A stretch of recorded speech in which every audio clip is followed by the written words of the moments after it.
ಜಿಲ್ಲೆಯನ್ನು ವಿಭಜಿಸುವ ಹೋರಾಟ ಯಶಸ್ವಿಯಾಗಿ ನಡೆಯಬೇಕಾದಲ್ಲಿ ಅದಕ್ಕೆ ರಾಜಕೀಯ ಮುಖವಾಣಿ ಹೊರತಾದ ಎಲ್ಲರನ್ನೂ ಒಂದೇ ನೆಲೆಯಲ್ಲಿ ಒಗ್ಗೂಡಿಸಿಕೊಂಡು ಹೋಗುವ ಮಾರ್ಗದರ್ಶನ ನೀಡಲು ಸಾತ್ವಿಕ ನೆಲೆಯ ಮಠ ಮಂದಿರಗಳ ಧಾರ್ಮಿಕ ನಾಯಕತ್ವ ಮುನ್ನೆಲೆಗೆ ಬರಬೇಕು ಎಂದು ಸಹಕಾರಿ ರತ್ನ ಶ್ರೀಮಾತಾ ಸೌಹಾರ್ದ ಸಹಕಾರಿಯ ಅಧ್ಯಕ್ಷ ಜಿಎನ್ ಹೆಗ್ಡೆ ಹಿರೇಸರ ಆಗ್ರಹಿಸಿದ್ದಾರೆ. ಅವರು ಗುರುವಾರ ಈ ಕುರಿತು ಪತ್ರಿಕಾ ಹೇಳಿಕೆ ನೀಡಿ ಬೇಡ್ತಿ ಯೋಜನೆ ನಿಲ್ಲಿಸಲು ಸ್ವರ್ಣವಲ್ಲಿ ಶ್ರೀಗಳ ನೇತೃತ್ವದ ಹೋರಾಟ ಫಲ ನೀಡಿತ್ತು. ಅದರಂತೆ ಜಿಲ್ಲೆಯ ವಿಭಜನೆ ಹೋರಾಟಕ್ಕೆ ಪಕ್ಷದ ಮುಖವಾಣಿ ಹೊರತಾದ ಘಟ್ಟದ ಮೇಲಿನ 6 ತಾಲೂಕುಗಳ ಎಲ್ಲಾ ಮಠಾಧೀಶರ ಮುಂದಾಳತ್ವದಲ್ಲಿ ಸಂಘಟಿತ ಹೋರಾಟ ಆರಂಭವಾಗಬೇಕು. ಅದಕ್ಕೆ ಸಂಘ ಸಂಸ್ಥೆಗಳ ಪ್ರತಿನಿಧಿಗಳು, ಜನಪ್ರತಿನಿಧಿಗಳು ಧ್ವನಿಗೂಡಿಸಬೇಕು ಎಂದರು.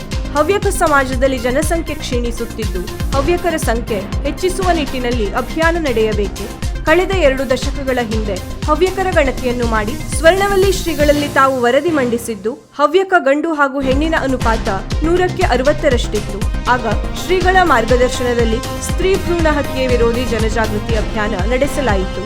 ಶ್ರೀಮಠದಿಂದ ಸತತವಾಗಿ ಧನ್ಯೋಗ್ರಹಸ್ಥಾಶ್ರಮ ದಂಪತಿ ಶಿಬಿರ ನಡೆಸಿದ್ದು ಇದರಿಂದ ಸಾಕಷ್ಟು ಸುಧಾರಣೆಯ ಕಾಲಘಟ್ಟದಲ್ಲಿದ್ದೇವೆ. ಹವ್ಯಕರು ಹೆಚ್ಚಿನ ಸಂತಾನ ಹೊಂದುವ ಬಗ್ಗೆ, ಅದಕ್ಕೆ ಮಠಗಳೇ ರಕ್ಷಣೆ ನೀಡುವ ಬಗ್ಗೆ ವಿಶ್ವ ಹವ್ಯಕ ಸಮ್ಮೇಳನದ ಪೂರ್ವದಲ್ಲಿ ರಾಘವೇಶ್ವರ ಶ್ರೀಗಳು, ಸ್ವರ್ಣವಲ್ಲಿ ಶ್ರೀಗಳು ಹಾಗೂ ನೆಲೆಮಾವು ಮಠದ ಶ್ರೀಗಳಲ್ಲಿ ಪ್ರಸ್ತಾಪಿಸಿ ಸಮಾಲೋಚಿಸಿದ್ದೆ. ಅದಕ್ಕೆ ಪೂರಕವಾಗಿ ಸ್ವರ್ಣವಲ್ಲಿ ಹಾಗೂ ರಾಘವೇಶ್ವರ ಶ್ರೀಗಳು ವಿಶ್ವ ಹವ್ಯಕ ಸಮ್ಮೇಳನದಲ್ಲಿ ಹವ್ಯಕರಲ್ಲಿ ಹೆಚ್ಚಿನ ಸಂತಾನ ಹೊಂದಿದವರಿಗೆ ಮಠಗಳೇ ರಕ್ಷಣೆ ನೀಡುವ ಮಹತ್ವದ ವಿಷಯ ಪ್ರಕಟಿಸಿದ್ದಾರೆ. ಹವ್ಯಕ ಸಮಾಜದ ಉಳಿವಿನ ಹೋರಾಟದ ಸಂಕೀರ್ಣ ಕಾಲಘಟ್ಟದಲ್ಲಿ ಇಂತಹ ಮಾತುಗಳಿಗೆ ನಕಾರಾತ್ಮಕ ಪ್ರತಿಕ್ರಿಯೆ ವ್ಯಕ್ತವಾಗುವುದು ಸಹಜ. ಆದರೆ ಅಂತಹ ಟೀಕೆಗಳಿಗೆ ಕಿವಿಗೊಡದೆ ಶ್ರೀಗಳ ಜೊತೆ ಅಭಿಯಾನದ ನೆಲೆಯಲ್ಲಿ ಹವ್ಯಕ ನಾಯಕರು, ಶಿಷ್ಯರು ಶ್ರಮಿಸಬೇಕು ಎಂದು ಒತ್ತಾಯಿಸಿದರು. ಸಾಕಷ್ಟು ಗಂಭೀರ ಸವಾಲುಗಳ ನಡುವೆ ಶ್ರೀಮಾತಾ ಸೌಹಾರ್ದ ಸಹಕಾರಿಯನ್ನು ಕಟ್ಟಿ ಬೆಳೆಸಿದ್ದೇನೆ. ಈವರೆಗೆ ನಾನು ರಾಜಕೀಯ ಪಕ್ಷಗಳಲ್ಲಿ ಗುರುತಿಸಿಕೊಂಡಿಲ್ಲ. ಎಲ್ಲ ಪಕ್ಷದ ಮುಖಂಡರ ಜೊತೆ ಉತ್ತಮ ಬಾಂಧವ್ಯ ಹೊಂದಿದ್ದೇನೆ. ರಾಜಕೀಯಕ್ಕೆ ಪ್ರವೇಶಿಸುವ ಬಗ್ಗೆ ಸೂಕ್ತ ಸಮಯದಲ್ಲಿ ಸೂಕ್ತ ನಿರ್ಧಾರ ಕೈಗೊಳ್ಳುವುದಾಗಿ ತಿಳಿಸಿದರು.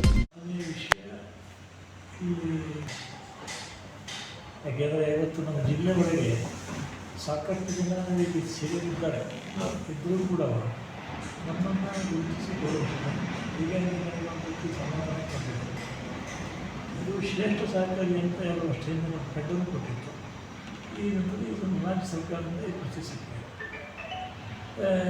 ನನ್ನ 52 ವರ್ಷಗಳ ಒಂದು ಸಹಕಾರಿ ಕ್ಷೇತ್ರದ ನಮ್ಮದು ಅನುಭವ ಸೇವೆ. 52 ವರ್ಷ. ಕೆಲವರೇನಾಗ್ತಾರೆ ಅಂದರೆ ಸೌಹಾರ್ದ ಮಾಡಿ 21 ವರ್ಷ ಆಯಿತು. ಸಹಕಾರ ಕೃಷಿ ಕ್ಷೇತ್ರಗಳಿಗೆ ಈ ಕಲ್ಪನೆ ಇದ್ದಾರೆ. ಆದರೆ ಹಿಂದೆ ಏನಿದೆ ಅಂತಂದರೆ 30 ವರ್ಷ ನಾನು ಅಖಂಡವಾಗಿ ಟೂರಿಸ್ಟ್ ಸೊಸೈಟಿಯೊಳಗೆ ನಿರಂತರವಾಗಿ ನಿರ್ದೇಶಕನಾಗಿ ಹಾಲು ಸಂಸ್ಥೆ ಅಧ್ಯಕ್ಷನಾಗಿ ಕೆಲಸ ಮಾಡಿದ್ದೀನಿ. ಶಾಖೆ ಒಂದು ವಿಭಾಗ, ಸಹಕಾರ ಸಂಘ ಕಾಯ್ದೆ ಮತ್ತೊಂದು ವಿಭಾಗ.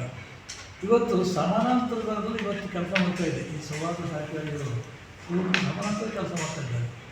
ಇದರಲ್ಲಿ ಮುಖ್ಯವಾಗಿ ಸರ್ಕಾರದ ಹಸ್ತಕ್ಷೇಪ ಮಾಡುವ ಹಾಗಿಲ್ಲ. ಮೊದಲನೇದಾಗಿ ಸರ್ಕಾರದ ಯಾವುದೇ ಷೇರು ವಂತಿಗೆ ನಮ್ಮ ಸೌಹಾರ್ದಕ್ಕೆ ಸಿಗೋದಿಲ್ಲ.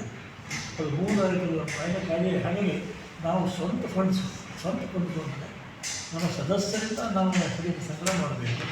ಅದೇ ಎಫ್ಡಿಯನ್ನು ನಾವು ಸಾಲ ಕೊಡಬೇಕು. ಮಿಕ್ಸ್ ಮಾರ್ಜಿನ್ ನೋಡಿ ವ್ಯವಹಾರ ಮಾಡ್ಕೊಳ್ಬೇಕು ಅಂತ ಅದರಲ್ಲಿ ಕಂಟ್ರೋಲಿಂಗ್ ಇರುತ್ತೆ. ನಮ್ಮ ಅಕೌಂಟೆಂಟು ಚಾರ್ಟೆಡ್ ಅಕೌಂಟೆಂಟೇ ಮಾಡಬೇಕು. ಈ ಬಾಕಿದ್ರಾಗೆ ಯಾರೂ ಅಕೌಂಟ್ ಮಾಡಲಿಕ್ಕಿಲ್ಲ. ಹಾಗಾಗಿ ಸರ್ಕಾರದ ಹಸ್ತಕ್ಷೇಪ ಇರುವುದಿಲ್ಲ. ನಮ್ಮ ಸ್ವತಂತ್ರ ಸಂಸ್ಥೆ. ವೀಕ್ಷಕ ಮಹಾಪ್ರಭುಗಳೇ, ನಮ್ಮ ಚಾನಲ್ ಅನ್ನು ಸಬ್ಸ್ಕ್ರೈಬ್ ಮಾಡಿ, ಶೇರ್ ಮಾಡಿ, ಪ್ರೋತ್ಸಾಹಿಸಿ.